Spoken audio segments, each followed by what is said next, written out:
और पहला आंदोलन देश की आजादी के लिए शुरू हुआ। कांग्रेस की नीतियों के कारण, कांग्रेस की विचारधारा से देश आजाद हुआ। और जब देश आजाद हुआ तो इस देश में सुई तक नहीं बनती थी। कांग्रेस पार्टी के पहले प्रधानमंत्री ने, पंडित जवाहरलाल नेहरू ने नीतियां बनाई और उन नीतियों के सहारे इस देश में लोकतंत्र की स्थापना हुई। और जिस देश में सुई तक नहीं बनती थी, उसमें सुई से लेकर हवाई जहाज का सफर कांग्रेस पार्टी की नीतियां, कांग्रेस पार्टी की विचारधारा, कांग्रेस पार्टी के कार्यक्रमों द्वारा स्थापित की गई। कई बार विडंबना होती है। 70 करोड़ की उस समय आबादी थी। गरीबी की लड़ाई से हम लड़ रहे थे और उस लड़ाई पर विजय पाने के लिए हमने यहां जय जवान जय किसान का नारा दिया। जब हम आत्मनिर्भर अनाज के मामले में आत्मनिर्भर हुए, देश की विषम परिस्थितियों के बावजूद इस लोकतंत्र को कोई खतरा न पैदा हो, लोकतांत्रिक प्रक्रिया को मजबूत किया गया। कई बार देखने में आता है कि राष्ट्रभक्ति और देशभक्ति की नई विचारधारा को गढ़ा जा रहा है। कांग्रेस पार्टी ही एक ऐसी पार्टी है जिसकी विचारधारा ने दो प्रधानमंत्री खोए। श्रीमती इंदिरा गांधी ने अपने सीने में 36 गोलियां सही और जब वो दरवाजे की चौखट से बाहर निकली, उनके मुंह से सिर्फ एक शब्द निकला, जय हिंद। उनके बेटे राजीव गांधी जी देश के प्रधानमंत्री नहीं बनना चाहते थे, पायलट थे, लेकिन कांग्रेस जनों ने जब उनसे मांग की, वो देश के प्रधानमंत्री बने। ये पता भी नहीं था कि 5 साल बाद देश के आतंकवाद का वो निशाना बनेंगे। कभी कल्पना भी नहीं की थी। और जब उन्हें बम से उड़ा दिया गया तो उनकी टांग कहां गिरी, बाजू कहां गिरा। एक ही परिवार के 2 सदस्यों ने इस देश की एकता और अखंडता के लिए अपने प्राणों का बलिदान दिया। ऐसा उदाहरण विश्व में कहीं और नहीं मिलता।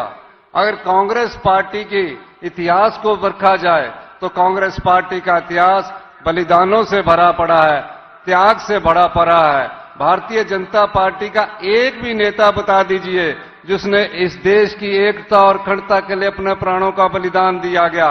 लेकिन आजकल नई प्रकार की परिभाषा को गढ़ा जा रहा है, राष्ट्रभक्ति की नई परिभाषा को भरा जा रहा है, देशभक्ति की नई परिभाषा को गढ़ा जा रहा है। ये वो कांग्रेस पार्टी है। चुनाव होते रहते हैं, लोकतंत्र में पार्टियां जीतती रहती है, लेकिन कांग्रेस की विचारधारा कभी खत्म नहीं हुई। कश्मीर से कन्याकुमारी तक आज भी ये विचारधारा जिंदा है। और इस नागपुर के 138वें स्थापना दिवस पर आज कांग्रेस जन को ये कहना है कि जो झूठ के सहारे राजनीति करते हैं, जो झूठी परिभाषा को गढ़ने की कोशिश करते हैं, उस परिभाषा का जवाब सच्चाई से देना है। झूठ बार बार सच्चाई से टकराता है, अंत में जीत सच्चाई की होती है। यही मैं कहना चाहता हूं। इस 138वें स्थापना दिवस पर आपको बहुत बहुत शुभकामनाएं। धन्यवाद। जय हिंद, जय भारत। धन्यवाद सुक्कू जी। अब आमंत्रित करते हैं हाल ही में हुए तेलंगाना के चुनाव के जरिए जिन्होंने तेलंगाना में प्रदेश कांग्रेस कमेटी का नेतृत्व किया और आज वहां पर मुख्यमंत्री की हैसियत से प्रदेश को तरक्की के रास्ते पर ले जा रहे, वे हमारे तेलंगाना के मुख्यमंत्री माननीय रेवंत रेड्डी जी वे आए और अपने विचार रखें।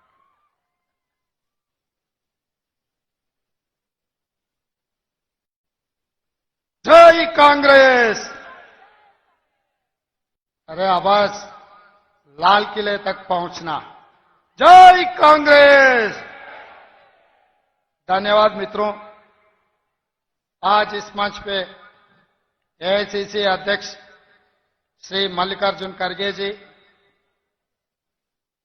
अपने सबके भाई, अपने सबके प्यारा नेता श्री राहुल गांधी जी और सीडब्ल्यूसी मेंबर्स, पीसीसी अध्यक्ष, हर प्रदेश से आए हुए जाने माने नेता और प्राण समान कार्यकर्ता को तेलंगाना की ओर से धन्यवाद कहना चाहता हूं।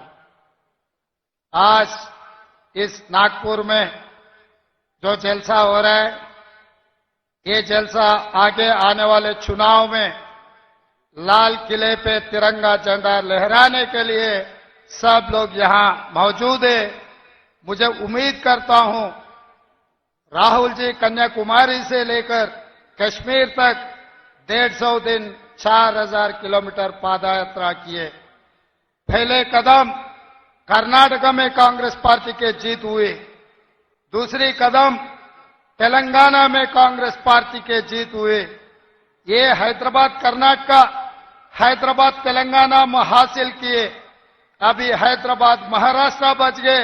तीसरी कदम महाराष्ट्र में कांग्रेस पार्टी का सरकार बनाने वाले हैं।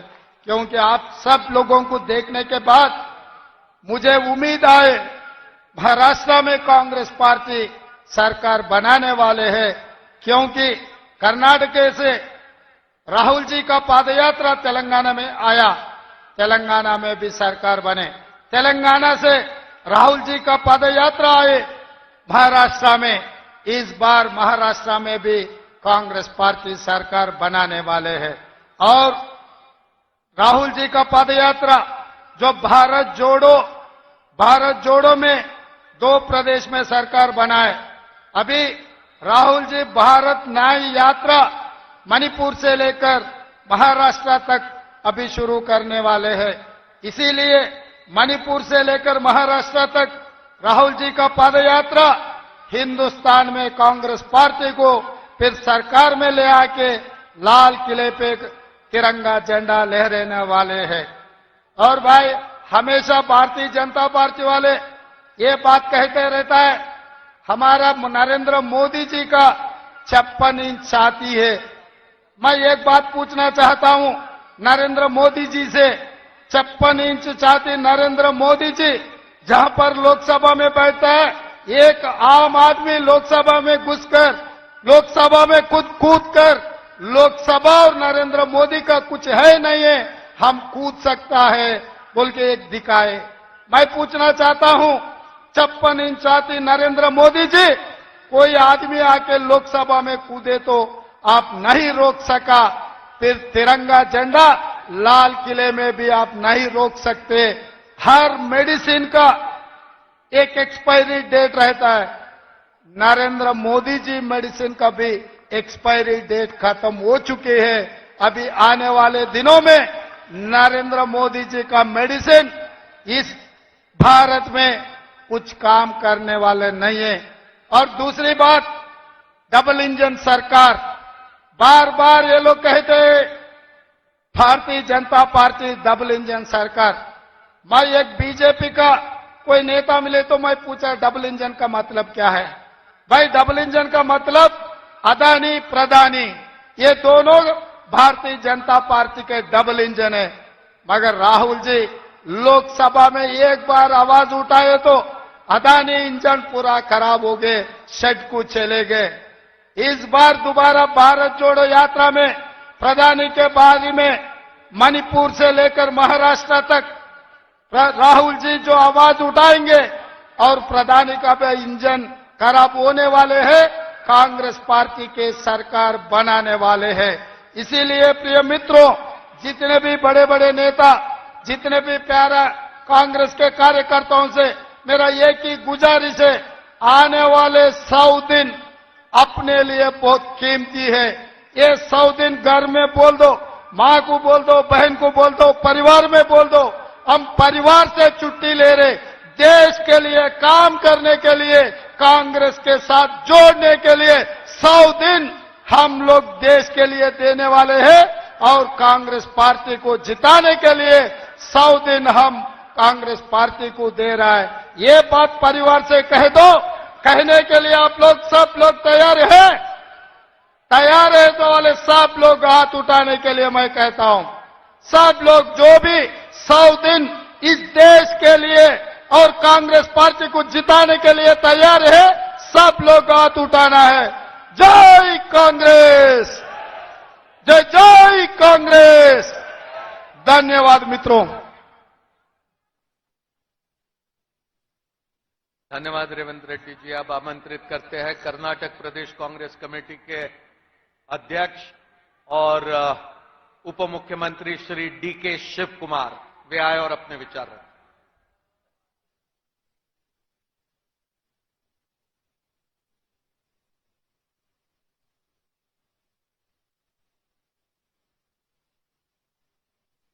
नमस्कार। बोलो भारत माता की, कांग्रेस पार्टी की, मल्लिकार्जुन खड़गे की, राहुल गांधी की, सोनिया गांधी की। Sorry, I don't know Hindi. You have to excuse me.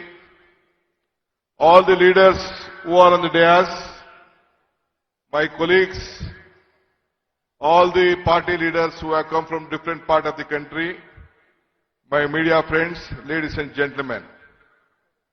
It is a great honor to be on this forum, on this historic event. We all are celebrating 138th year of our Congress party. Congress party history is country history. Congress strength is country history. Only the Congress party could keep the country united, and the Gandhi family always kept the party united. Today, Mr. Mallikarjun Kharge ji, who was a block president of Gulbarga, is the president of the AICC. This is the democratic strength of the Congress party. Any worker of a Congress party can reach to any level.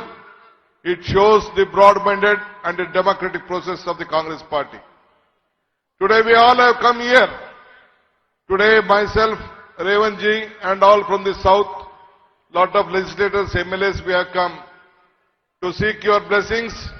With all your blessings, support and wishes, we could form a government in Karnataka and Telangana. We have closed the doors for the BJP in the southern India. My friends from Tamil Nadu, Kerala and other parts also have been working hard, and the entire south has been blocked to the BJP. And we are looking forward with all of you to see that India should win. The entire India was being formed in Bangalore. India name was being given in Bangalore. We have a confidence that you all will work together. You need not worry. In politics, nothing is impossible. Though we might have lost 3 elections in northern India, but still the country is having lobes, and they're looking for a change, for a betterment of the country. So let us all join together and save India, save Congress Party. Jai Hind, Jai Congress Party. सब लोग अपनी जगह पर खड़ा होंगे क्योंकि हम लोग यहाँ पे ध्वजवंदन की प्रक्रिया करने वाले। माननीय कांग्रेस अध्यक्ष मल्लिकार्जुन खड़गे जी हमारे बीच पहुंच चुके हैं। राहुल गांधी जी हमारे बीच पहुंच चुके हैं। मैं सेवा दल के राष्ट्रीय मुख्य संगठक लालजी देसाई जी से अनुरोध करता हूं कि ध्वजारोहण के लिए वे संचालन करें। लालजी देसाई।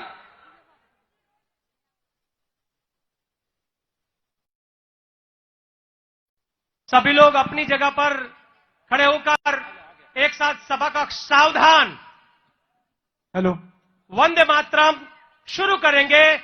वंदे मातरम, वंदे मातरम, सुजलाम सुफलाम मलयज शीतलाम सस्य श्यामलाम मातरम, वंदे मातरम, शुभ्र ज्योत्स्ना पुलकितयामिनी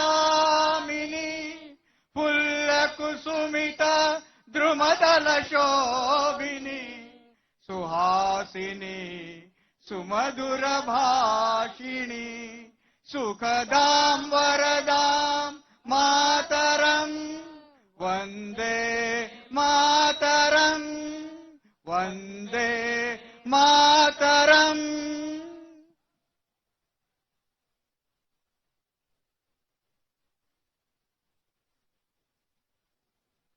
सलामियां दो जैसे थे ध्वज गीत शुरू करेंगे। विजयी विश्व तिरंगा प्यारा झंडा ऊंचा रहे हमारा, सदा शक्ति सरसाने वाला, प्रेम सुधा बरसाने वाला, वीरों को हर्षाने वाला, मातृभूमि का तन मन सारा, झंडा ऊंचा रहे हमारा, शान नहीं सकी जाने पाए, चाहे जान भले ही जाए, विश्व विजय करके दिखलाए, तब होवे प्रण पूर्ण हमारा, झंडा ऊंचा रहे हमारा, विजयी विश्व तिरंगा प्यारा, झंडा ऊंचा रहे हमारा। विश्राम।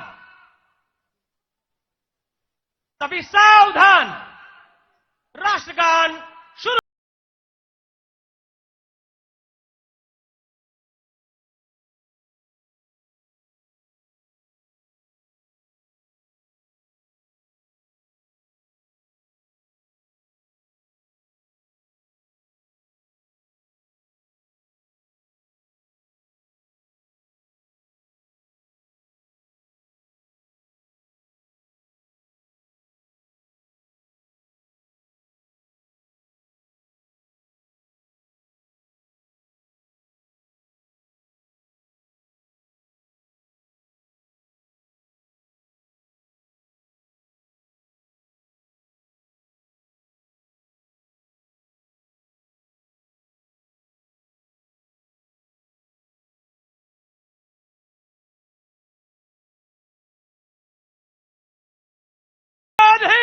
जिंदाबाद। कौमी नारा। वंदे मातरम। विश्राम।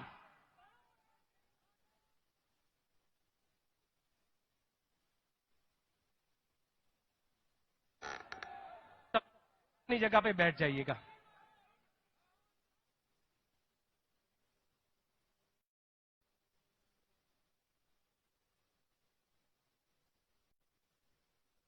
सेवा दल के साथियों के लिए सावधान। लाइन तोड़।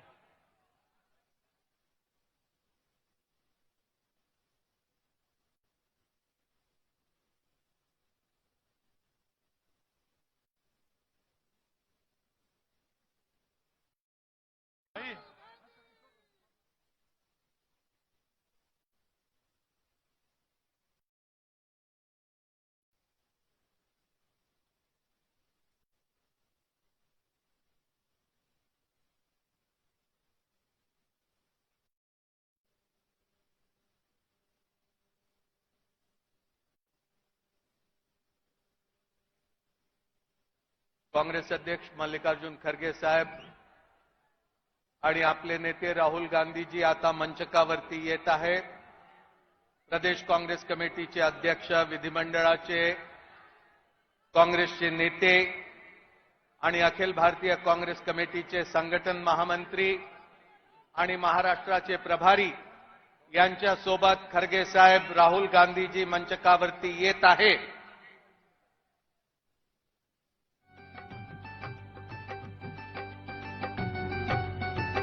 आपल्या सर्वांना विनंती आहे की टाळ्याच्या जबरदस्त गजरामध्ये खरगेजी आणि राहुल गांधीजींचं इथे स्वागत करावं। झूठ मूठ की बात बताकर देश में ये छा गए और अपने वतन की लाज बचाने कांग्रेस वाले आ गए।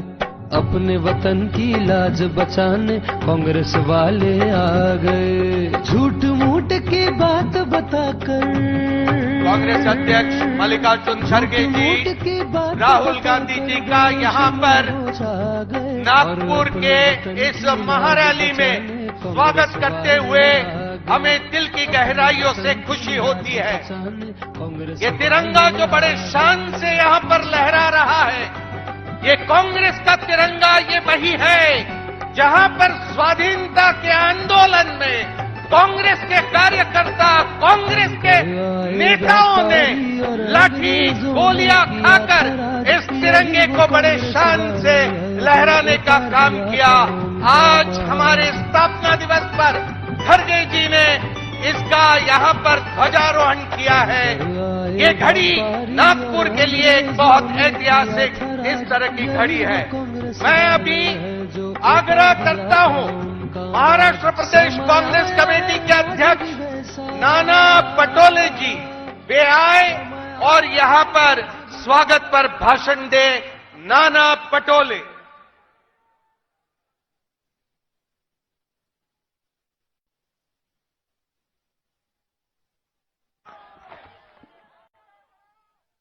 छत्रपति शिवाजी महाराज की, छत्रपति शिवाजी महाराज की।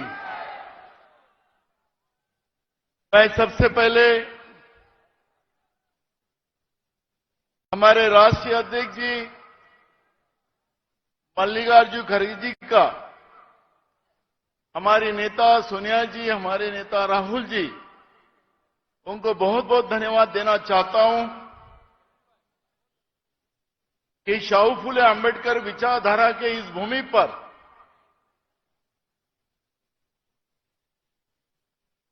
कांग्रेस का स्थापना दिन मनाने का जो निर्णय उन्होंने किया, उस निर्णय का मैं स्वागत करता हूं, क्योंकि कांग्रेस की विचारधारा ही शाहू फुले अंबेडकर विचारधारा की है, छत्रपति शिवाजी महाराज की विचारधारा है। और इस महाराष्ट्र के नागपुर के भूमि में जो हमारे 138 साल के पहले अंग्रेजों के तानाशाह विचारधारा के समाप्त करने के लिए कांग्रेस की स्थापना की गई थी। और ऐसे ही एक तानाशाह प्रवृत्ति आज लोकतंत्र में जो पैदा हुई है, उसका भी खात्मा करने का विचार इसी भूमि से, देश के मध्यवर्ती भाग से पूरे देश में जाने का संदेश ये भूमि से होने वाला है। और इसलिए मैं हमारे नेताओं का तहे दिल से स्वागत करता हूं। आप तालियां बजा के पहले नेताओं का हमारे स्वागत किया। मैं यहां पर उपस्थित हुए हमारे सभी माननीय मुख्यमंत्री महोदय, सीडब्ल्यूसी के सभी हमारे नेतागण, हर राज्यों से आए हुए पीसीसी अध्यक्ष, सीएलपी नेता, विधायक, सांसद, मैं सबका तहे दिल से इस महाराष्ट्र के पवित्र भूमि पर, जिस भूमि में डॉक्टर बाबा साहब अंबेडकर ने इतिहास रचा, बाबा साहब अंबेडकर की कर्मभूमि रही, धम्म चक्र परिवर्तन का आगाज इसी भूमि से किया। ताजुद्दीन बाबा जो हमें एकता का संदेश देते हैं, हिंदू मुस्लिम सब उस दरबार में जाते हैं, ऐसे भूमि पर मैं सबसे पहले आए हुए सभी मेहमानों का तहे दिल से स्वागत करता हूं। और बड़े पैमाने से यहां पर मेरी माता बहना, मेरे सभी बुजुर्ग, मेरे सभी युवा साथी यहां पे आप उपस्थित हुए, आपको भी धन्यवाद करता हूं। हमारे पत्रकार भाइयों को भी मैं स्वागत करता हूं। मराठीत बोलतो म्हणजे काय, आमच्या भाषेतलं ते बरोबर होईल।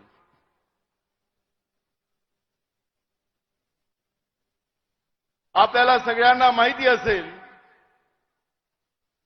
की 1920 मध्ये महात्मा गांधीजींनी त्यावेळच्या तानाशाह इंग्रज सरकारच्या विरोधात याच भूमीतून असहकार आंदोलनाची सुरुवात केली, त्याचा ठराव पारित केला आणि एका तानाशाह प्रवृत्तीला एक चॅलेंज याच भूमीमधून झालं आणि संपूर्ण देशामध्ये महात्मा गांधींच्या नेतृत्वामध्ये इंग्रजाची तानाशाह प्रवृत्तीला संपवण्याचा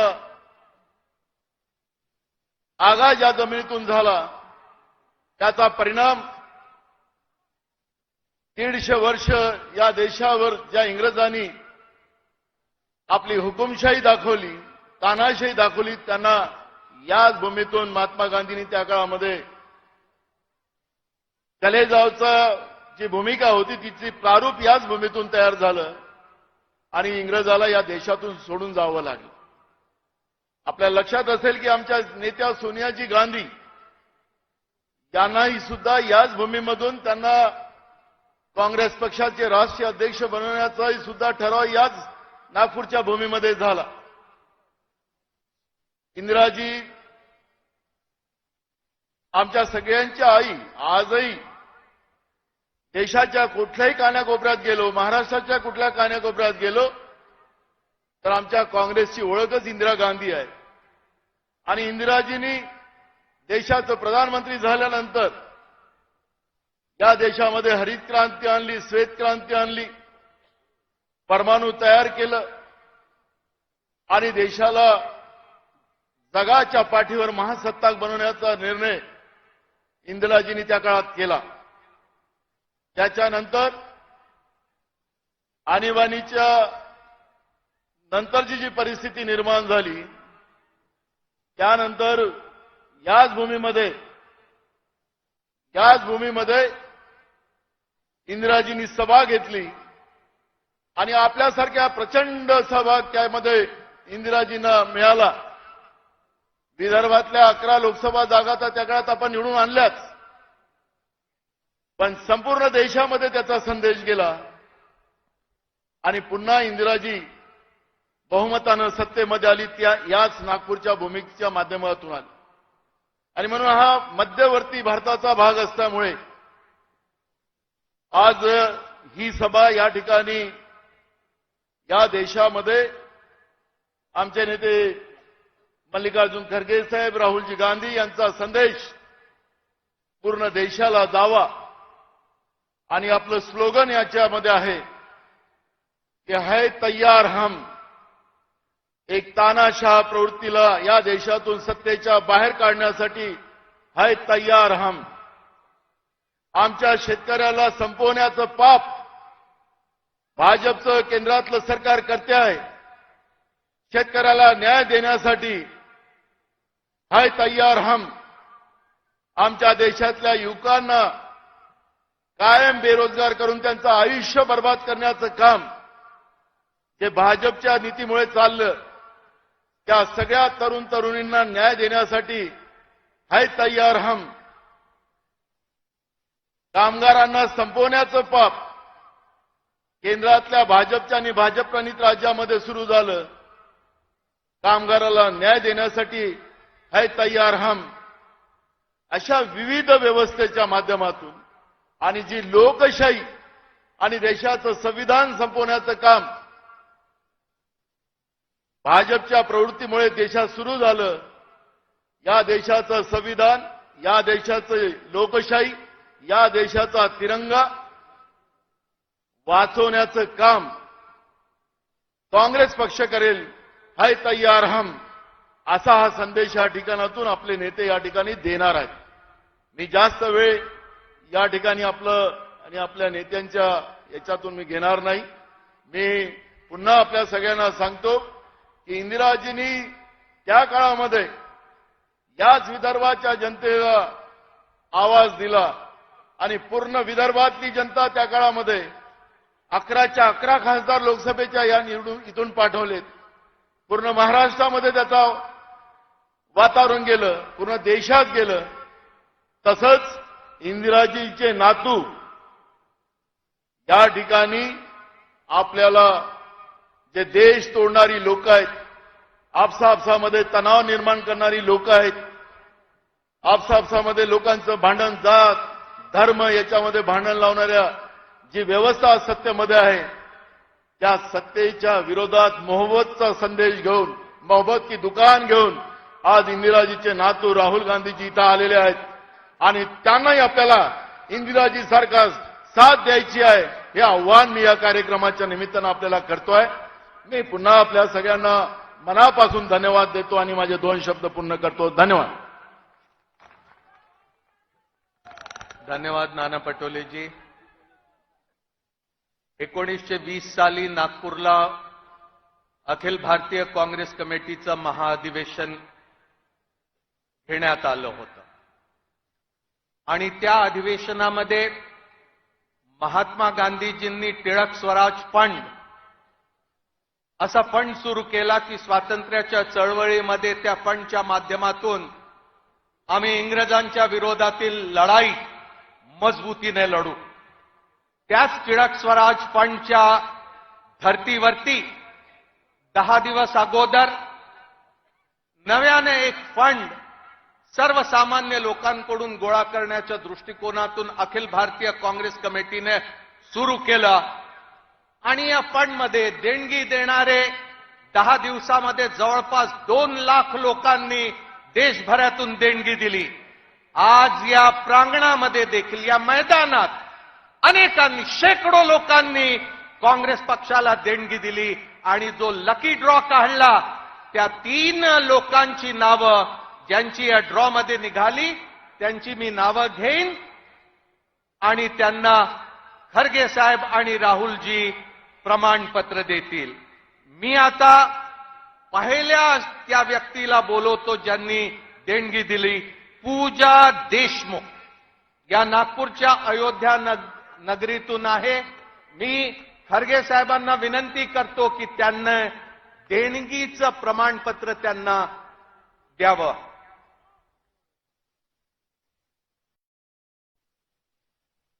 आता मी आमंत्रित करतो प्रमोद खोब्रागडे. प्रमोद खोब्रागडे कामठीहून आहे. त्यांनी यावं आणि राहुल गांधीजींकडून आपलं प्रमाणपत्र घ्यावं.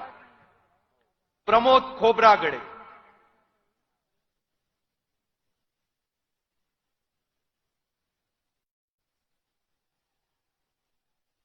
आता मी आमंत्रित करतो रेखा बाराहते.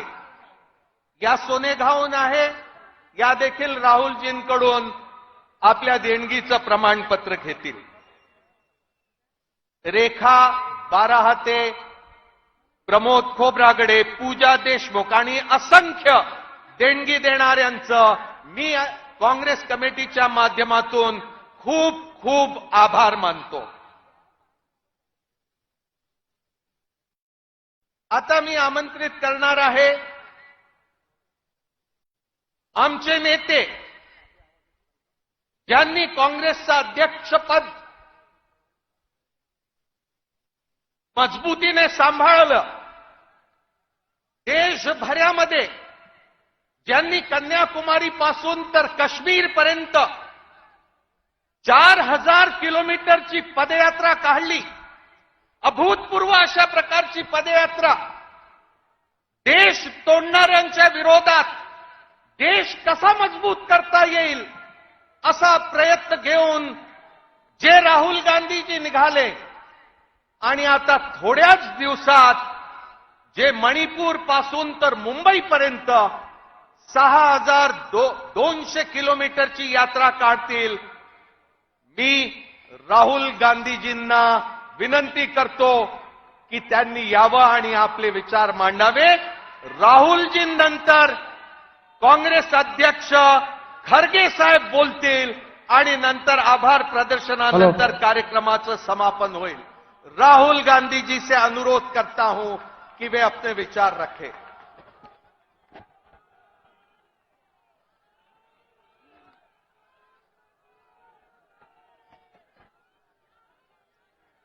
मल्लिकार्जुन खड़गे जी, केसी वेणुगोपाल जी, रमेश चन्नीथाला जी, नाना पटोले जी, थोराट जी, विजय वडेट्टीवार जी, रेवंत रेड्डी जी, सुखविंदर सुक्खू जी, सतेज बंटी पाटिल जी, स्टेज पे सीडब्ल्यूसी मेंबर्स, सीनियर नेता, हमारे प्यारे कार्यकर्ता, भाइयों और बहनों, महाराष्ट्र के युवा प्रेस के हमारे मित्रों, आप सबका यहां बहुत बहुत स्वागत, नमस्कार। अंबेडकर जी की कर्मभूमि में आकर आज मुझे बहुत खुशी हो रही है। कांग्रेस का फाउंडेशन डे है और आज हम नागपुर में आपसे बात करने, आपसे मिलने आए हैं। देश में विचारधारा की लड़ाई चल रही है। लोगों को लगता है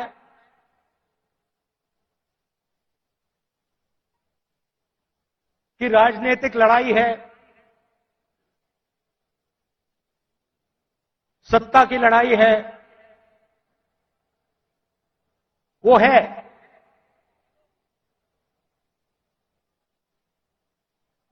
मगर इस लड़ाई की नींव जो है वो विचारधारा की है और दो विचारधाराओं की लड़ाई हो रही है।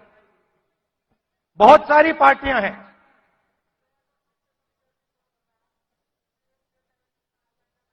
एनडीए में है,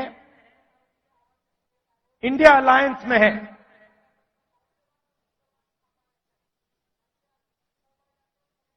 मगर लड़ाई दो विचारधाराओं के बीच में है।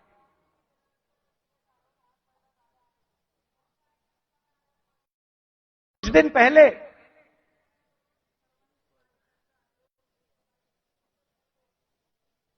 एक बीजेपी का एमपी मुझे लोकसभा में मिला। बहुत सारे बीजेपी के एमपी पहले कांग्रेस पार्टी में हुआ करते थे,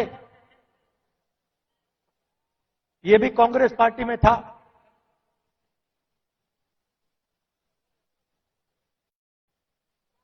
छुप के मिला मुझसे, मुझे दूर से देखा, छुप के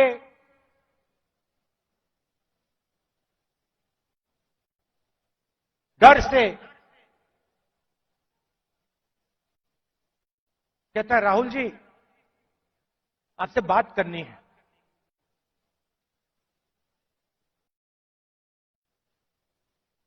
मैंने कहा भाई क्या बात करनी है,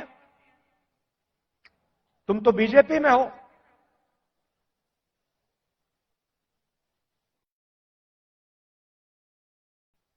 और फिर उसके चेहरे पे थोड़ी सी टेंशन दिख रही थी। तो मैंने पूछा सब कुछ ठीक है क्या? मैंने सोचा शायद घर में कोई बीमार हो, कोई दुर्घटना हो गई हो। मैंने पूछा सब कुछ ठीक है? कहता है नहीं।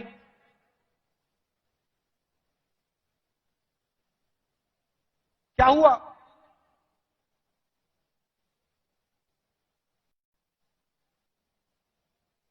राहुल जी बीजेपी में रहकर सहा नहीं जाता।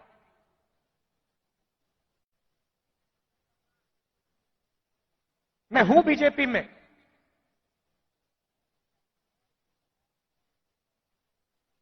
मगर दिल मेरा कांग्रेस में है।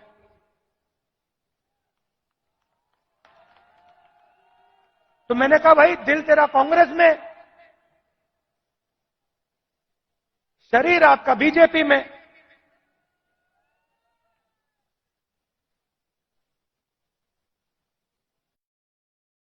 मतलब दिल शरीर को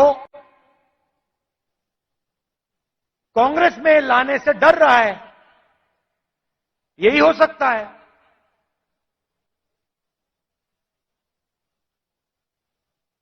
मैंने कहा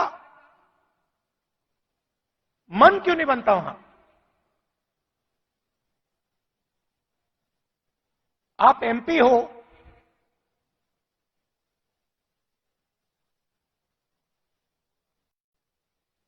आप मुझे हिंट दे रहे हो, मन क्यों नहीं बनता?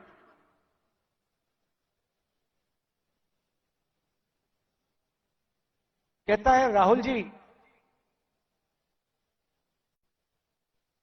बीजेपी में गुलामी चलती है। जो ऊपर कहा जाता है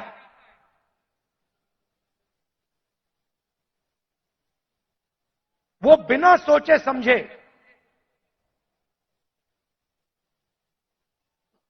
करना पड़ता है। हमारी कोई सुनता नहीं। ऊपर से ऑर्डर आता है, मतलब जैसे पहले राजा ऑर्डर देते थे,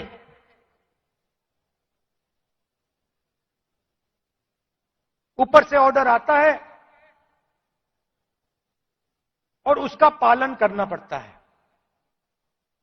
अच्छा लगे ना लगे,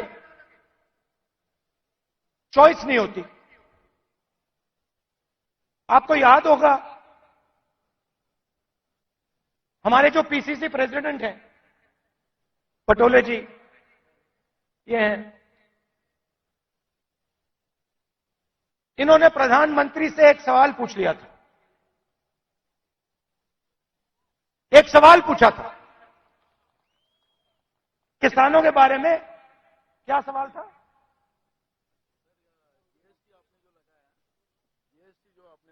तो उसमें किसानों का क्या हिस्सा रहेगा? हाँ, तो सिर्फ एक सवाल पूछा।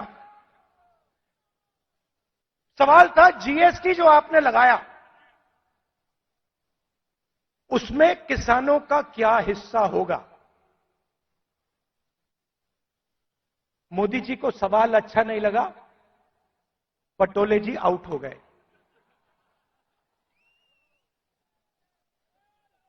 तो उनकी विचारधारा राजाओं की विचारधारा है, किसी की सुननी नहीं।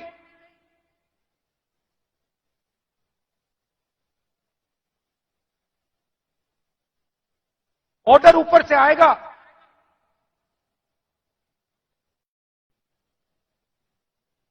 आपको ऑर्डर का पालन करना पड़ेगा।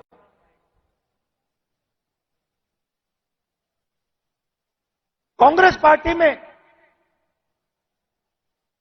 आवाज नीचे से आती है। हमारा छोटा का छोटा कार्यकर्ता हमारे किसी भी नेता को टोक सकता है।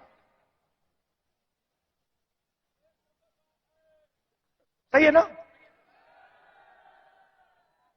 हमारे कार्यकर्ता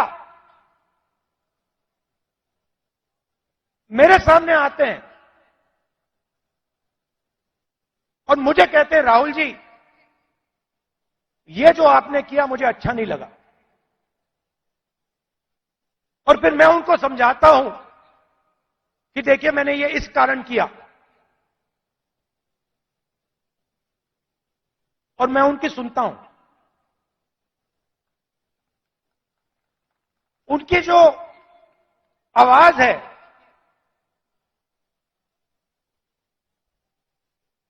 उसका आदर करता हूं, उसका रिस्पेक्ट करता हूं। यह भी कह देता हूं कि भैया मैं आपकी बात से सहमत नहीं हूं,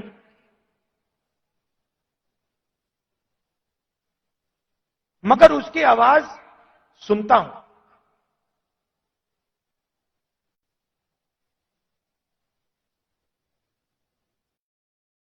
लोग कहते हैं कांग्रेस पार्टी ने क्या किया।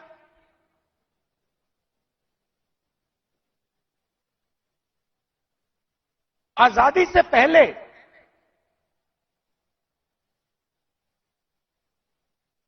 अगर आप इस देश में आते 500-600 राजा थे, अंग्रेज थे, राजाओं का गन सलूट होता था,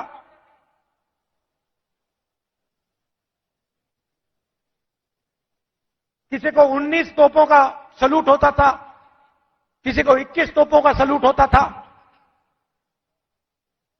अगर हिंदुस्तान की जनता को इस देश में कोई अधिकार नहीं था, कोई अधिकार नहीं था,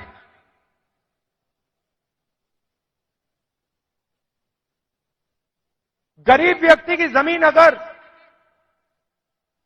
राजा को अच्छी लगी, 1 सेकंड में उसको ले जा सकता था।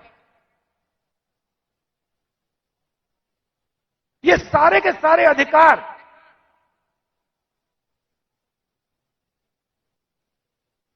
जिनकी रक्षा कॉन्स्टिट्यूशन करता है,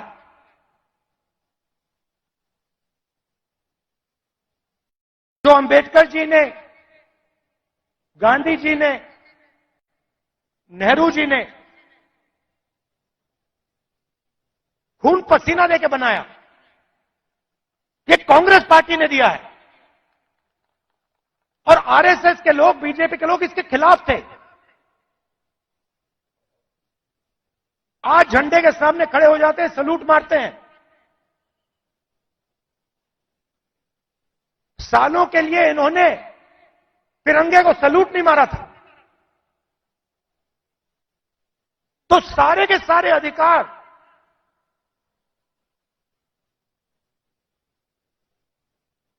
कॉन्स्टिट्यूशन से मिलते हैं।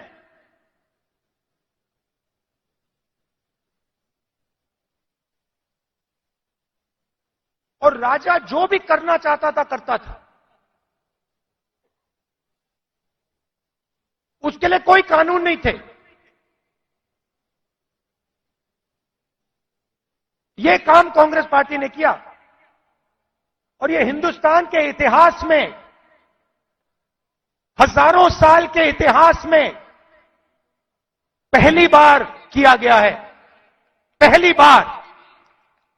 पहली बार एक हिंदुस्तानी को एक वोट दिया गया, चाहे वो दलित हो, आदिवासी हो, महिला हो, जनरल कास्ट का हो, तमिल हो, बंगाली हो, उत्तर प्रदेश का हो। हिंदुस्तान के हर नागरिक को कॉन्स्टिट्यूशन एक वोट देता है।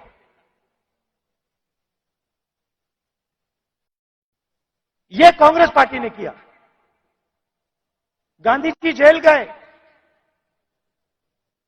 नेहरू जी जेल गए, अंबेडकर जी ने सालों संघर्ष किया।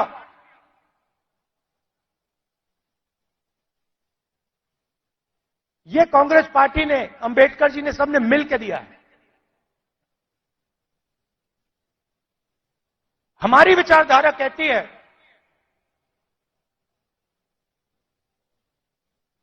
कि देश की लगाम हिंदुस्तान की जनता के हाथ में होनी चाहिए और देश को जैसे पहले राजा चलाते थे,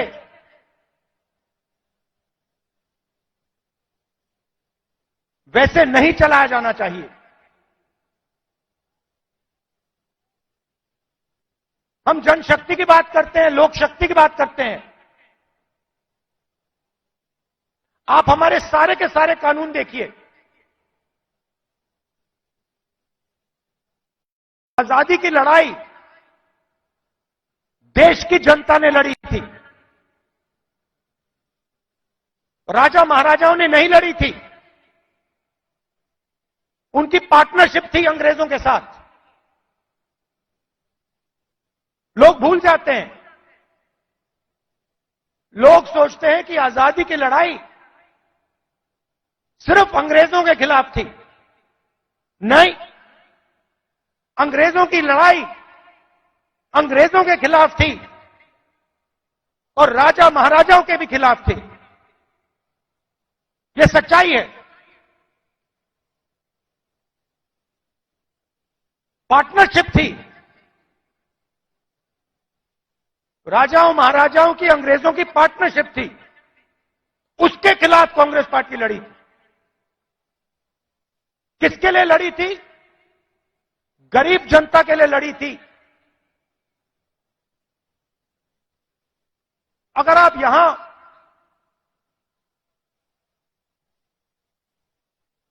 साठ 70 उससे पहले, इंडिपेंडेंस से पहले आप यहां आते, हिंदुस्तान की जनता के कोई अधिकार नहीं थे,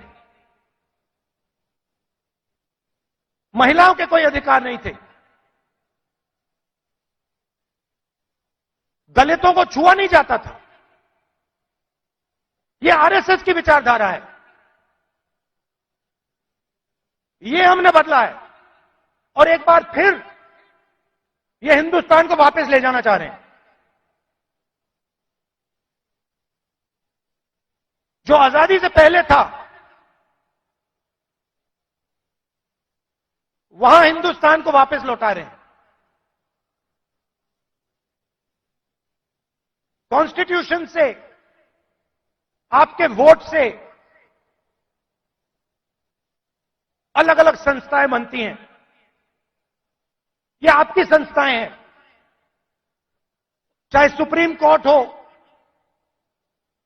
इलेक्शन कमीशन हो,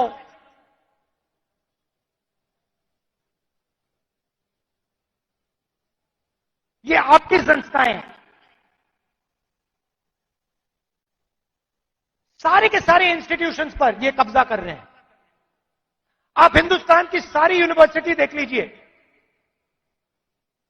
सारे के सारे वाइस चांसलर आज एक संगठन के हैं। उनको आता होता कुछ है नहीं, कुछ नहीं आता उनको। हिंदुस्तान के वाइस चांसलर आज मेरिट पे नहीं बनते हैं। हिंदुस्तान के वाइस चांसलर आज अगर एक संगठन में हैं तब बन सकते हैं। तो सारे के सारे जो इंस्टीट्यूशंस हैं जिससे आपकी आवाज की रक्षा होती है, जिससे आप देश को चलाते हो, इन सब का ये कब्जा कर रहे हैं। मीडिया को देख लीजिए, कहा जाता था कि मीडिया लोकतंत्र के रखवाले हैं। मैं आपसे पूछता हूं, क्या आपको लगता है कि आज हिंदुस्तान का मीडिया लोकतंत्र की रक्षा कर रहा है? सुन लीजिए,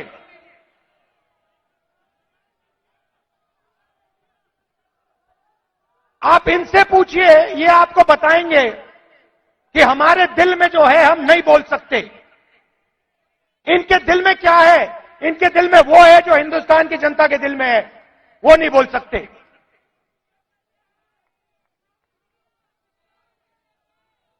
तो सारी की सारी संस्थाएं का कब्जा कर दिया मीडिया प्रेशर में। सीबीआई का प्रेशर है, ये देखो ईडी का प्रेशर है।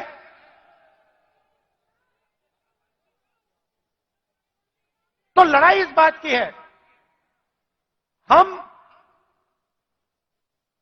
देश की जनता को देश की शक्ति देना चाहते हैं। देश की जनता को देश की शक्ति हम पकड़ाना चाहते हैं। लोग कहते हैं कि कांग्रेस पार्टी ने सफेद क्रांति की। हमने सफेद क्रांति में मदद की, मगर सफेद क्रांति को आनंद के महिलाओं ने शुरू की। सफेद क्रांति हिंदुस्तान की नारी शक्ति ने की। हरी क्रांति देश के किसानों ने की। किसानों की शक्ति ने हरी क्रांति की। आईटी रेवोल्यूशन देश के युवाओं ने किया। कांग्रेस पार्टी ने मदद की, कांग्रेस पार्टी ने विजन दिया, मगर आईटी रेवोल्यूशन हमारे युवाओं ने किया।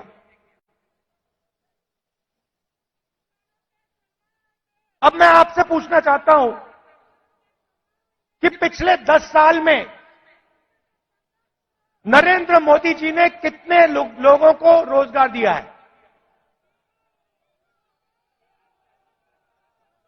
40 साल से सबसे ज्यादा बेरोजगारी आज है और हिंदुस्तान की युवाओं की जो शक्ति है,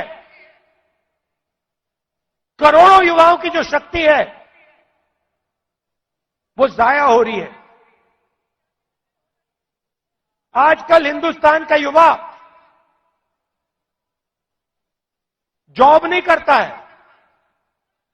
आजकल हिंदुस्तान का युवा 7-8 घंटे मोबाइल फोन पे कभी इंस्टाग्राम देखेगा, कभी फेसबुक देखेगा।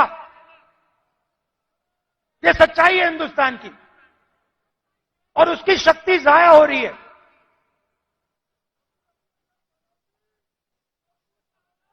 एक तरफ किसानों पर आक्रमण, युवाओं पर आक्रमण और दूसरी तरफ हिंदुस्तान के 2-3 अरबपतियों को देश का पूरा धन दिया जा रहा है। यह सच्चाई है। भाइयों और बहनों सुनिए, कुछ दिन पहले मेरे पास कुछ युवा आए, मुझे कहते हैं राहुल जी, अग्निवीर योजना से पहले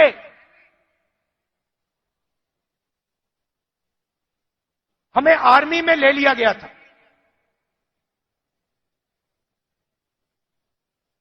1,50,000 युवाओं को हिंदुस्तान की सेना ने और एयरफोर्स ने एक्सेप्ट कर लिया था। उन्होंने फिजिकल टेस्ट पास कर दिया और एक्सेप्टेंस उनको मिल गई। 1,50,000 युवा।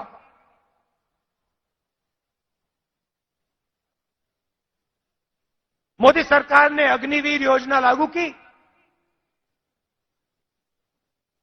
और 1,50,000 युवाओं को उन्होंने आर्मी में, एयरफोर्स में नहीं आने दिया।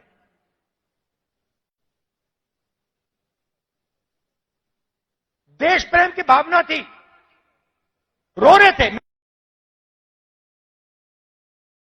मेरे सामने रो रहे थे।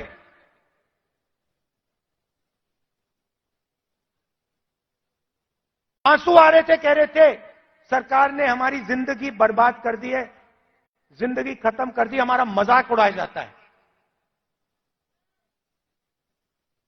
गांव में हमें झूठे सैनिक कहा जाता है।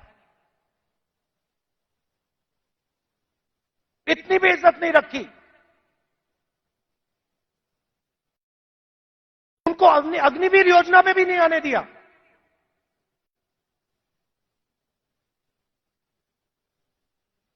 बाहर उठा के फेंक दिया। फिर कहते हैं हम देशभक्त हैं।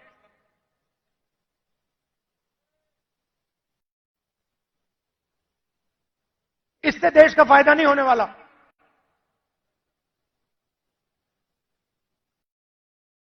और पूरा का पूरा फायदा, देश का धन चुने हुए लोगों के हाथ में जाता है। मैंने पार्लियामेंट में सवाल पूछा बीजेपी के लोगों से पूछा, हिंदुस्तान को 90 लोग चलाते हैं, आईएएस के अफसर हैं,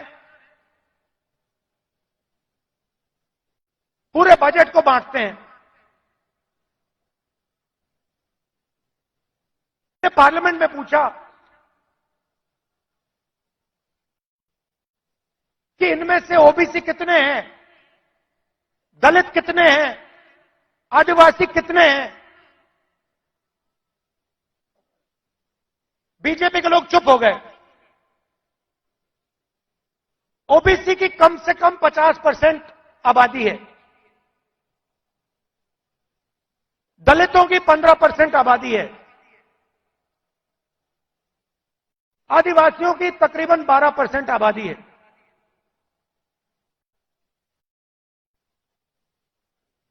नब्बे अफसर में से 3 ओबीसी हैं।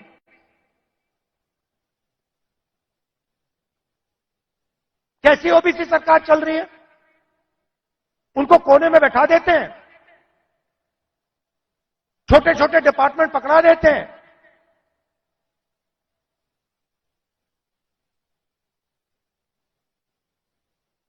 हिंदुस्तान की सबसे बड़ी कंपनी, 100-200 सबसे बड़ी कंपनी की लिस्ट निकालो,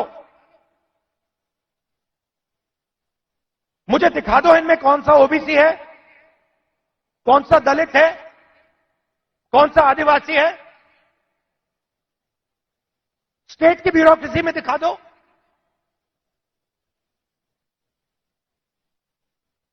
आबादी आपकी 50%,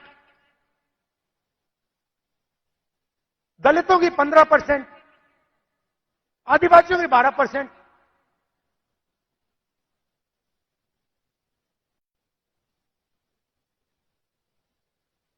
और भागीदारी आपकी कहीं भी नहीं।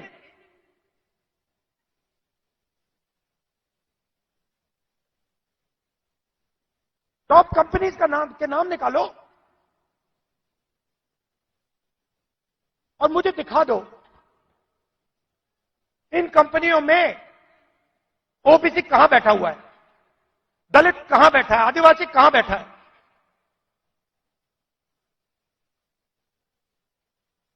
और ये सिर्फ मैं आईएएस की बात नहीं कर रहा हूं, हर फील्ड में यह हालत है।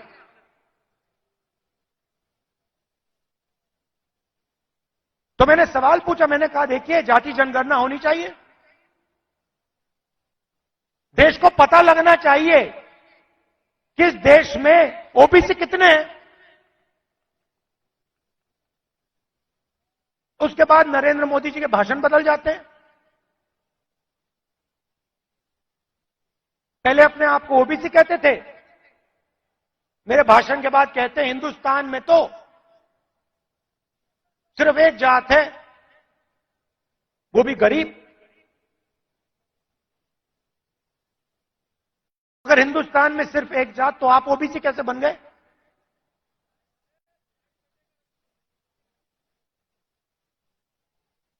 तो हमने निर्णय ले रखा है, जैसे ही हमारी सरकार आएगी, दिल्ली में आएगी, हम जाति जनगणना आपके लिए करके दिखा देंगे।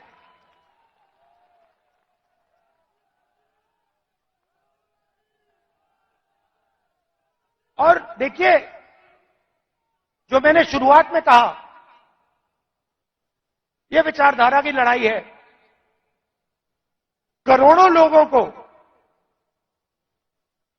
बीजेपी की सरकार ने गरीबी में फिर से धकेल दिया है। जो काम हमने भोजन के अधिकार से, मनरेगा की मदद से किया, वो सब खत्म कर दिया इन लोगों ने। और हमें दो हिंदुस्तान नहीं चाहिए। एक हिंदुस्तान अरबपतियों का, मीडिया वालों का, सेलफोन वालों का, सपने का, उसमें कोई सच्चाई नहीं है।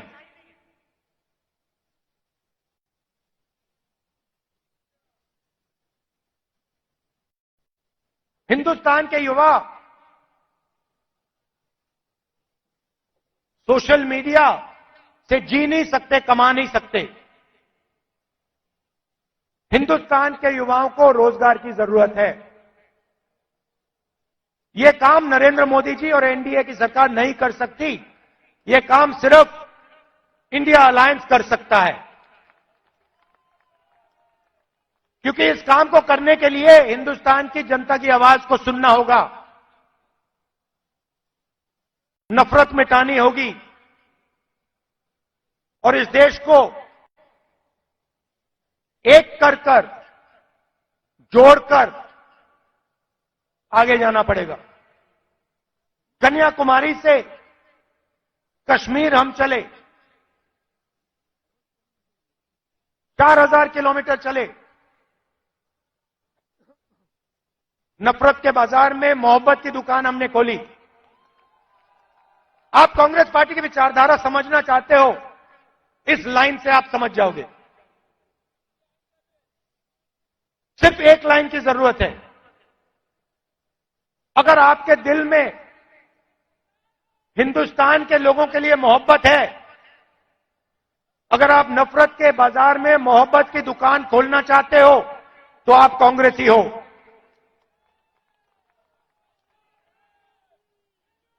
मैं कांग्रेस पार्टी के कार्यकर्ताओं से आखिरी बात बोलना चाहता हूं। देखिए, ये जो पार्टी है, और महाराष्ट्र के कार्यकर्ताओं से खासतौर से बोलना चाहता हूं, क्योंकि आप स्पेशल हो। मैं महाराष्ट्र में चला, मैं जब भारत जोड़ो यात्रा में चल रहा था, जैसे ही मैं महाराष्ट्र के अंदर आया, मैंने सोचा कि देखो, ये कांग्रेस की जमीन है, ये कांग्रेसियों की जमीन है। इस जमीन में लोगों को कांग्रेस की विचारधारा बिना समझाए समझ आ जाती है।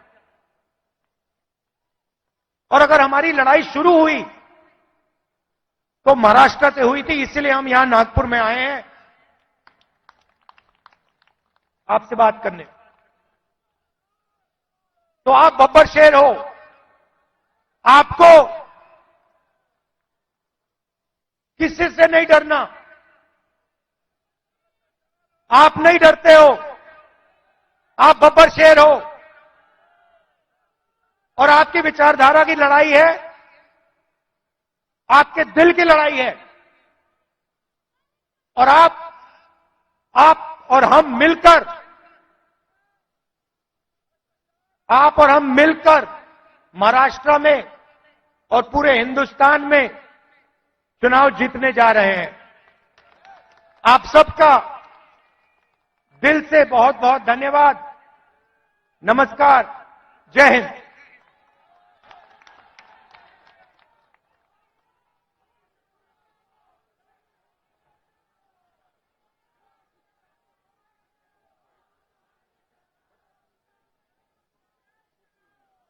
अरे तिकडला माईक चालू करा. हॅलो, मी आता विनंती करतो काँग्रेस अध्यक्ष आदरणीय मल्लिकार्जुन खरगे साहेबांना की त्यांनी यावं आणि आपले विचार आपल्या समोर मांडावे. इस मंच पर बैठे हुए कांग्रेस के नेता, हमारे चाहते श्री राहुल गांधी जी, ट्रेजरर अजय माकन जी, केसी वेणुगोपाल जी, सुखविंदर सिंह जी सुक्कू, रेवंत रेड्डी जी, रमेश चेनिताला जी, नाना पटोले जी, बाला साहेब थोरात जी, विजय वड़वट्टीवार जी और बंटी पाटिल जी, और सारे इस मंच पर बैठे हुए सभी हमारे वर्किंग कमेटी के मेंबर्स, कांग्रेस के नेता और यहां पधारे हुए मेरे भाई और बहन और मीडिया के मेरे दोस्तों, अब मैं ज्यादा बोलने नहीं जाता, क्योंकि जो कहना था वो राहुल गांधी जी ने पूरी बात आपके सामने रखी। और मैं यहां जो आया हूं कि 139वें स्थापना दिवस पर कांग्रेस के अध्यक्ष के नाते कांग्रेस का झंडा फहराने के लिए आया हूं। ये नागपुर इतना पवित्र स्थल है जहां गांधी जी, डॉक्टर बाबा साहब अम्बेडकर, ये सभी लोग यहां पर देश के लिए काम किए, समाज के लिए काम किए और सामाजिक न्याय के लिए वो लड़े हैं।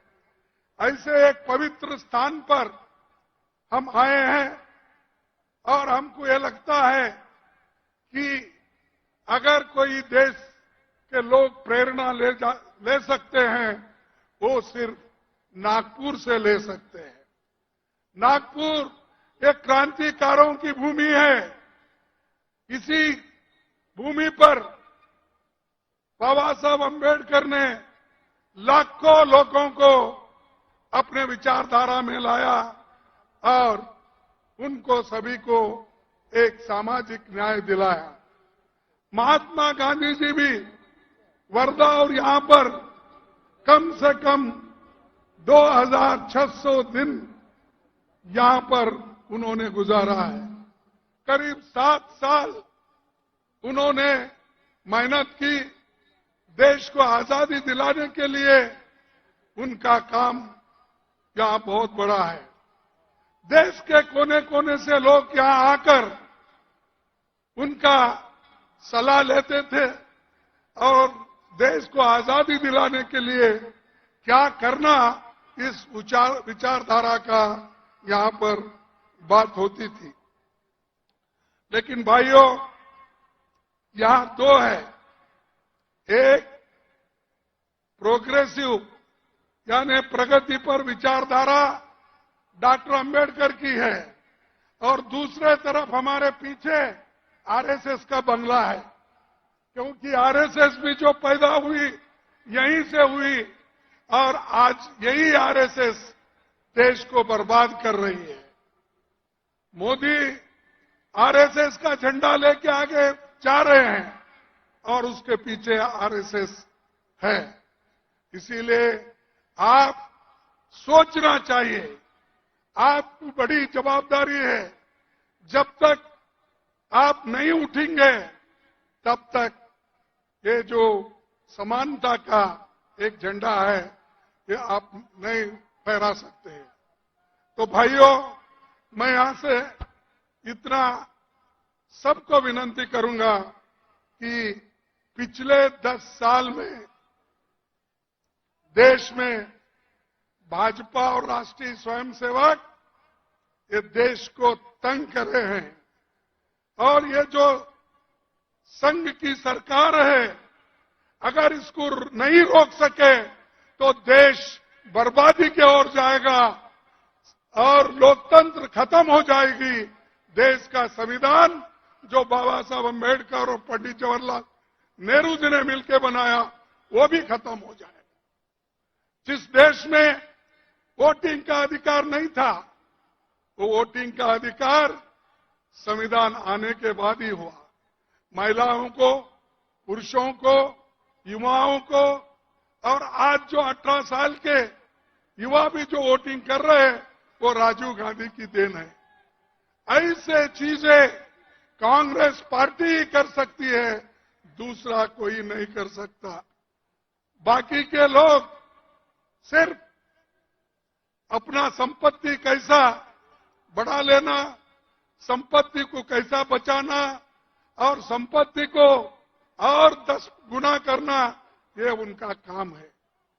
लोग ये कहते हैं और बार बार मोदी जी और उनके लोग देश की प्रगति हो गई, हम आने के बाद देश आगे बढ़ रहा है। अरे भाई, क्या आजादी 2014 में ही मिली है? क्या मोदी आने के बाद आपको आजादी मिली है? मोदी आने के बाद ही आपके स्कूल खुल गए हैं। मोदी आने के बाद भी रेल चल रहा है। मोदी आने के बाद भी मेडिकल कॉलेज चल रहे हैं। अरे मोदी, ये तो सब मिलने के बाद वो आज उस गति पे बैठे हैं। मेरे को लिख के भेजे हैं, थोड़ा मैं मराठी में बोलूं। अरे भाई, मी मराठीत बोलतोय, नाही म्हणून नाही, पण माझी विचारधारा जे आहे ते जवाहरलाल नेहरूच्या विचारधारेवर आणि बाबासाहेब आंबेडकरच्या विचारधारेवर, महात्मा फुलेच्या विचारधारावर आम्ही चालतो। पण मोदीजी कुणाच्या विचारधारेवर चालतात? ते आरएसएसच्या विचारधारेवर, समानतेच्या विरुद्ध आहेत। आणि ते आज ना उद्या पुन्हा दलितांना खाली दाबतील। कारण स्कॉलरशिप बंद आहेत, बोर्डिंग्स बंद आहेत, शाळाला जे ग्रँट द्यावं ते देत नाहीत। लोकांचे, मुलांचे, युवाचे सगळे आज स्कॉलरशिप बंद झालेले आहेत। आणि आणखीन एक तुम्हाला सांगायचं आहे, शिक्षण हे महत्वाचं आहे। म्हणूनच बाबासाहेब आंबेडकरांनी सांगितले, एज्युकेट, ऑर्गनाइज अँड एज्युकेट। शिक्षण घ्या, संघर्ष करा, एक व्हा, हे त्यांची वाणी आहे। ते आज आपण घेऊन चाललं पाहिजे। ते जर नाही घेतलं, तुम्ही विसरला, तर तुम्ही कुठेही राहणार नाही। जे काही मिळालं तेही जाणार आहे मोदीच्या सरकारमुळं, आरएसएसच्या लोकांमुळं। बंधूंनो, आज काय? आज लोकतंत्र खतरे में है। आज इतने इन्फ्लेशन, एवढं प्राइस राईज आहे, किंमत एवढे वाढलेत आवश्यक वस्तूचे, ते सगळे आकाशला, म्हणजे आकाशपर्यंत पोहोचलेले आहेत। त्याच्याबद्दल मोदी काही बोलत नाही। त्याच्यानंतर रोजगार, अनएम्प्लॉयमेंट इतका आहे, देशात 30 लाख नोकऱ्या खाली आहेत। पण 30 लाख नोकऱ्या खाली असताना सुद्धा मोदी ते भरत नाही। कारण की ते नोकरी भरला तर ते रिझर्वेशन त्याच्यात होईल, बॅकवर्ड क्लासला मिळतील, शेड्यूल कास्ट लोकांना मिळतील, आणि मागास वर्गाला मिळतील, आणि हे जे एसटी लोकांना मिळेल। म्हणून ते 30 लाख वेकेन्सी जे सरकारमध्ये खाली आहेत ते भरत नाही। आणि 8-10 हजार कुठं रिक्रुटमेंट केलं तर त्याचे जे हे आहेत नोकरीचे पट्टे तेच वाढतात। अरे आमच्या काळात डेप्टी सेक्रेटरी, अंडर सेक्रेटरी, कुणीतरी सेक्शन ऑफिसर पोस्ट ऑफिसने पाठवत होता नोकरीचे हे पत्र। आता मोदी साहेब स्वतः स्टेजवर येऊन ते फर्स्ट डिव्हिजन, सेकंड डिव्हिजनचे डॉक्युमेंट ते देतात। तुम्ही विचार करा, एक मनुष्य इतका खाली जातोय म्हणजे ते देशाला फार वाईट आहे। ते मी आता म्हणणं योग्य नाही, कारण दुसरं काही शब्द बोललो की आमचं एवढं केलेलं सगळं मातीत जातंय। म्हणून मी त्याला आता छेडत नाही, दुसरं केव्हा तरी वेळ आली तर मी बोलतो। आज गरीब आणि श्रीमंतामध्ये फार आज हे झालेलं आहे। गरीब अतिगरीब होत आहे, श्रीमंत अतिश्रीमंत होत आहे। अरे या देशात आम्ही जेव्हा सरकार सोडली त्यावेळेला केवळ 5 लाख करोड रुपये आम्ही कर्ज सोडून गेलो होतो. पण आज मोदींनी देशावर 200 लाख कोटी रुपये कर्ज आज त्यांनी केलेलं आहे. 2 लाख करोड्स म्हणजे 200 लाख कोटी रुपये आमच्यावर कर्ज त्यांनी ठेवलंय आणि म्हणतोय सब ठीक है, सब खुशहाल है, हमने बहुत लोगों को आगे बढ़ाया. क्या आगे बढ़ाया? 200 लाख तो आपने कर्जा रखा और जो सवलतें मिल रही थी वो सब एक एक होकर आप काट रहे हो और जो इरिगेशन प्रोजेक्ट अपने थे वो भी काट रहे हो. म्हणजे प्रत्येक गोष्टीत ते लोक आज बजेट कमी करायचं आणि शेवटली सांगायचं की मी हे केलो ते केलो. अरे बाप, तुम्ही मणिपूरमध्ये ते लोक मरू लागलेत, तिथं अनेक स्त्रियांचं रेप होऊ लागलंय आणि लहान मुलं मरू लागलेत. तिथं मोदी जात नाहीत. कुठं जातोय? इनॉग्रेट करण्यासाठी अहमदाबादला डायमंड हाऊसला जातोय. मोदी कुठे जातात की त्यांना जे पाहिजे पार्लमेंट सोडून त्यांनी लखनौमध्ये राहतात. अरे एकीकडे पार्लमेंट आहे चाललेलं आहे, दुसरीकडे प्राईम मिनिस्टर होम मिनिस्टर हे बाहेर फिरतात. हे काय कुठंतरी असं होतंय? पार्लमेंट कशासाठी बोलवतात? आम्ही एमपीज कशासाठी जातो की लोकांचे मुद्दे तिथं ठेवण्यासाठी. लोक आता काय अनएम्प्लॉयमेंट आहे, बेरोजगारीचे आहे, तसंच जे इन्फ्लेशन आहे, हे सगळ्या गोष्टी आणि आपल्या किसानांचं फार्मर्सचं हे प्रश्न तिथं ठेवण्यासाठी आम्ही जातो. पण तिथं प्रधानमंत्री पायच ठेवला नाही, राज्यसभेत तरी पाय ठेवला नाही, मला वाटतंय लोकसभेमध्ये सुद्धा पाय ते ठेवलेच नाही. म्हणजे एवढी घृणा लोकसभेबद्दल राज्यसभेबद्दल आहे आणि त्यांनी आम्हाला डेमोक्रेसी शिकवतोय.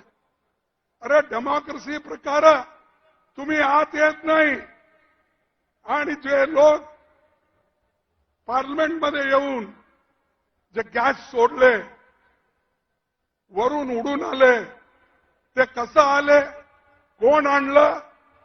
आज मी सांगतो तुम्हाला, एक बीजेपीचा एमपी त्यांना साईन करून दिला होता आणि त्याच्यामुळं ते सगळं झालं.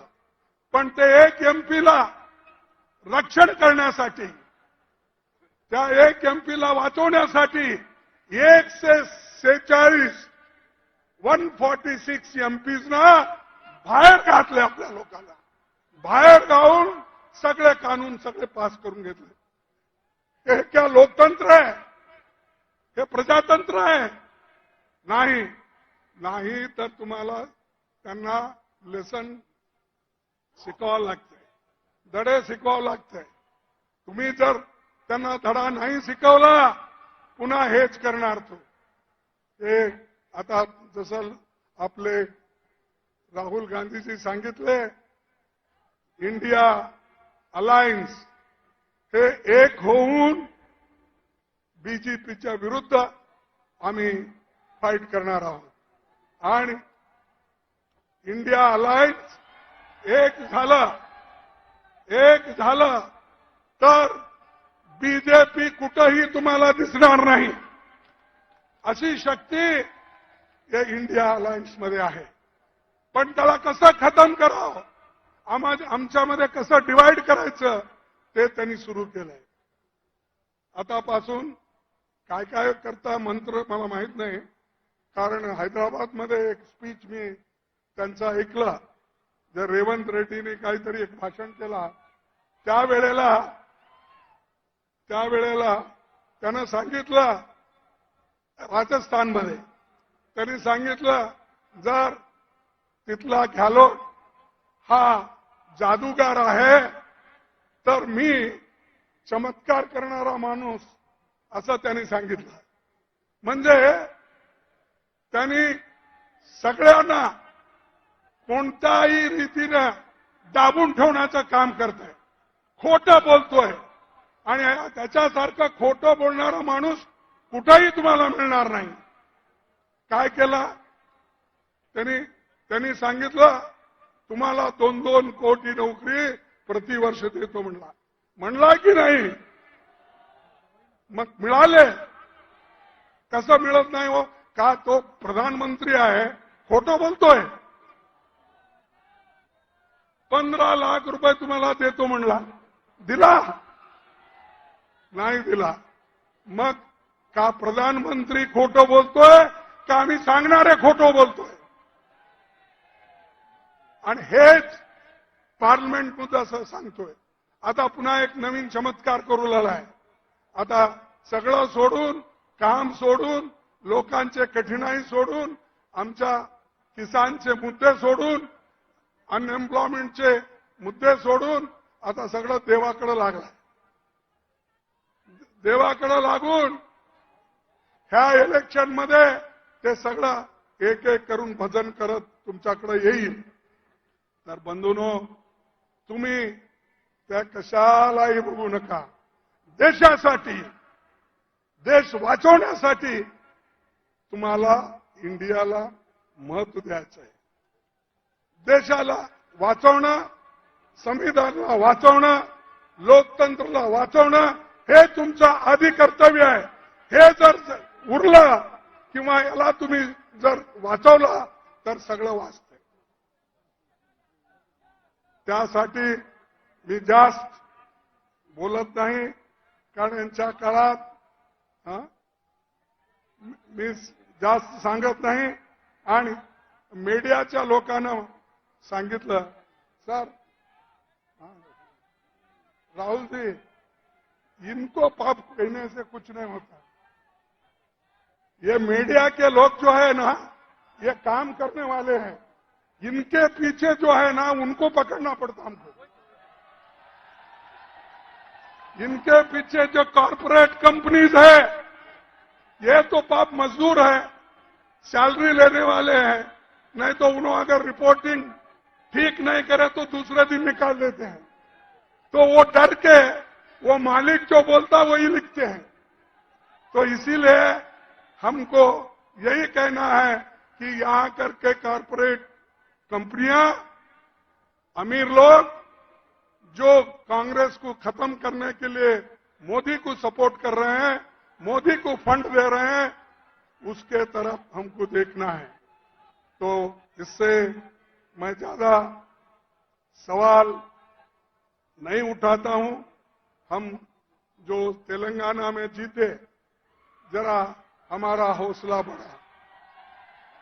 कर्नाटक जीते, ये सब हमने जीते. लेकिन एक 2-3 स्टेट में हमको थोड़ा धक्का लगा है. और वो धक्का लगने से आप मायूस होने की जरूरत नहीं. हिम्मत रखो, हम लड़ेंगे, किसको डरेंगे नहीं. डरने का सवाल नहीं. अरे ऐसे ब्रिटिशरों को हमने भगाया है, क्या मोदी को डरेंगे? क्या बीजेपी को डरेंगे? क्या आरएसएस को डरेंगे? अरे वो लोग तो डर के ब्रिटिश के गवर्नमेंट में काम करते थे. वो लोग डर के उनके साथ दोस्ती की है. ये डर के माफी नामा मांग लिए. तो ये लोग डरपोक है. ऐसे लोगों के खिलाफ लड़ना, आप तो बहादुर लोग हैं. और जैसा कि अभी राहुल गांधी जी ने कहा, आप तो शेर है, बब्बर है. लेकिन शेर कभी घास खाता है? नहीं, तो शेर है आप. तो इसलिए भाइयों, मैं ज्यादा चीजें आपके सामने नहीं रखना चाहता. जो चीजें पार्लियामेंट में भी घटे, और आज हमको ब्लेम करते हैं, मोदी ये ब्लेम करते हैं कि कांग्रेस वाले, अपोजिशन वाले पार्लियामेंट में नहीं आ रहे. अरे पार्लियामेंट के बाहर निकालने वाले ही आप हो. हमको बात करने के लिए नहीं देते. हमने सिर्फ इतना ही पूछा, जो 2-4 लोग अंदर आ गए, वो कैसा आए, क्यों आए, उसके पीछे कौन है। अगर उसके जगह आज बीजेपी के एमपी के बजाय कांग्रेस का एमपी अगर कोई होता तो हमको कलंकित करते थे, बदनाम करते थे। लेकिन ये लोग एक एमपी को बचाने के लिए 140, 147 लोगों को इन्होंने बाहर डाला। ठीक है, हम लड़ेंगे और लड़ते रहेंगे। उसके बाद में जितने काले कानून जो हमारे लोगों के खिलाफ है, वो क्रिमिनल लॉ हो या दूसरा, वो ब्रिटिशर का नाम बोल के ये कर रहे हैं। भाई आपको सपना अभी गिरा क्या? जब वाजपेयी थे 6 साल आपने हुकूमत की, क्यों नहीं उस वक्त ये कहा आपने नहीं किया? और 9 साल आप हुकूमत में, उस वक्त आपको याद नहीं आया? अब इलेक्शन आ रहे, कुछ ना कुछ करना आप करते जा रहे हो, लेकिन लोग इसको स्वीकार नहीं करेंगे। लोग त्याला स्वीकार करणार नाही। हे नुसतं माणूस खोटं बोलणार आहे आणि किती दिवस असं खोटं बोलेल। आणि लोक, मी ते नांदेडमध्ये एकदा सांगितलं होतं, त्यांचं तत्व काय, खोटं बोला पण रेटून बोला। असं म्हणजे बोलो, झूठ बोलो, दबा के बोलो, ये मोदी का है। और हमेशा ये वो कहते हैं, अगर कोई भी वायदा करते हैं वो वायदे का उन्होंने बार बार जिक्र करते थे। फिर थोड़े दिन के बाद वो कहते थे कि ये जो हमारी बात है वो चुनाव में बोले, ये कहते थे। इसीलिए मैं एक मुद्दा आपके सामने रख रहा हूं। आने वाले चुनाव में हमारे को इंडिया अलायंस को या कांग्रेस पार्टी को शक्ति मिला, आपने शक्ति दिया, तो हम न्याय स्कीम को इम्प्लीमेंट करेंगे। हमको शक्ति मिलने के बाद गरीबों के लिए न्याय स्कीम दिलाएंगे और कम से कम 60-70 हजार रुपए हमारे महिलाओं को बराबर हम देने की व्यवस्था करेंगे और उसको आगे बढ़ाएंगे। मैं इसलिए बोल रहा हूं कि अगर हम महिलाओं को सशक्त नहीं करें और उनके हाथ में पैसे नहीं गए तो अपने बच्चों को, बाल बच्चों को, बच्चों का फीस का, ये सब वो जो ठीक से महिला करती है, पुरुष भी करते हैं, जरा कम करते हैं। इसीलिए हम एक वायदा करते हैं, आने वाले चुनाव में हमारी शक्ति, आप शक्ति हमको दो, हम ये जो न्याय स्कीम है उसको हम लागू करेंगे। कौन सा स्कीम? अरे वो पैसे लेने को भी आपकी आवाज कम है। न्याय स्कीम हम जो कहे हैं वो करें हैं। बोले तैसे चाले त्यासी बंधावे। हाँ, हम तो बोल के जो बोलना है वो बोलते हैं और करते भी हैं। तुम उनकी बात नहीं सुनते हो। इसीलिए मैं ज्यादा न बोलते हुए मैं इतना ही कह के मेरे बात को समाप्त करता हूं। और राहुल जी जो लंबी बात करे, हाँ, और उन्होंने जो हमको बताया उसको मैं उनको धन्यवाद देता हूं और एक अपील करता हूं। साथियों, 139 साल पुरानी कांग्रेस पार्टी का बहुमत गौरवशाली इतिहास है। आप लोग और आपके पूर्वज तमाम ऐतिहासिक घटनाओं के साक्षी रहे हैं। इस मौके पर मैं देश भर के कांग्रेस जनों से अपील करता हूं कि वे पार्टी से जुड़े विभिन्न भाषाओं के पुराने साहित्य, फोटो, महत्वपूर्ण नेताओं के पत्र और ऐतिहासिक दस्तावेज को पार्टी के दिल्ली हेडक्वार्टर में स्कैन करके भेजें। उनको वेरीफाई करके चुनिंदा दस्तावेजों को हम कांग्रेस के आर्काइव में रखेंगे। जिनसे दस्तावेज मिलेंगे उनका नाम भी लिखेंगे। ये इतिहास के पन्नों में जाएगा। जो भी आपके पास कांग्रेस के बारे में लिखे हुए कागज है, जो महात्मा गांधी जी के हो, पंडित जवाहरलाल नेहरू जी के हो, वल्लभ भाई पटेल के हो,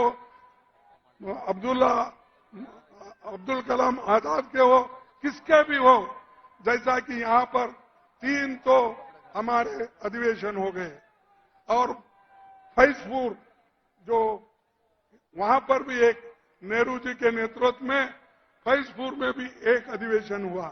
उस अधिवेशन में जो आंखों देखी हालात उस वक्त के जो लिखा पड़ी है, अगर किसी के पास भी है तो आप हमको भेज दीजिए, ताकि हम कांग्रेस ऑफिस में जो हमारा नया बिल्डिंग बन रहा है उसमें रखेंगे। आगे आने वाले बच्चों को एक मार्गदर्शन होगा।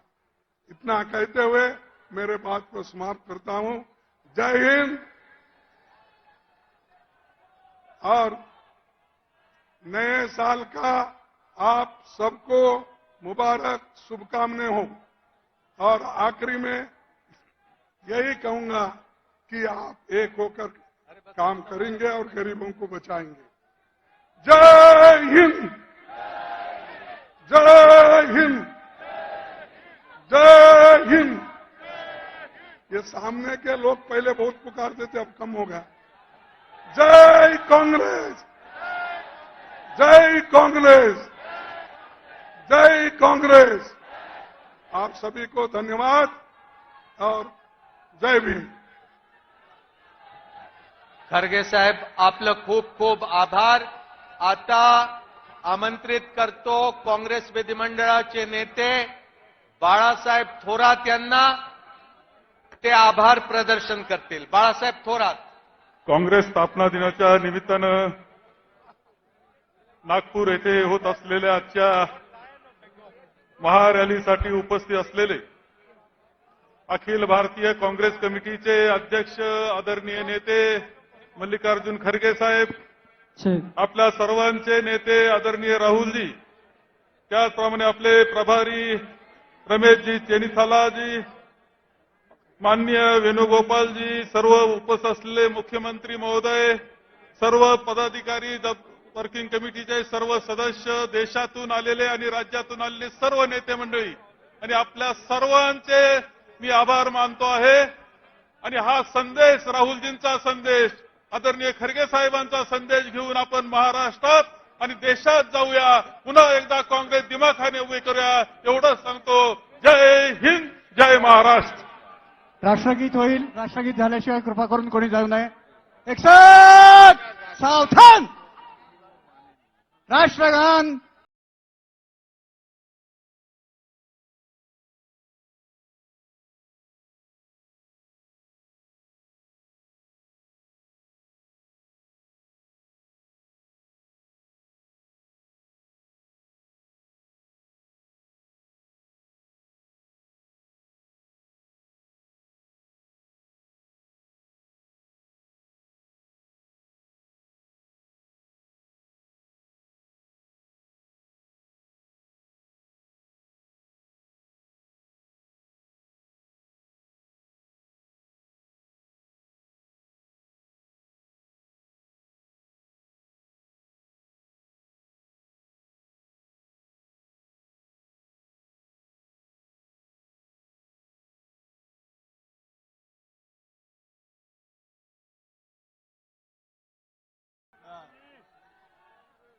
Thank you. भाई महेंद्र जोशी जी, हम आपसे मिलना चाहते हैं, सेवा दल के साथी.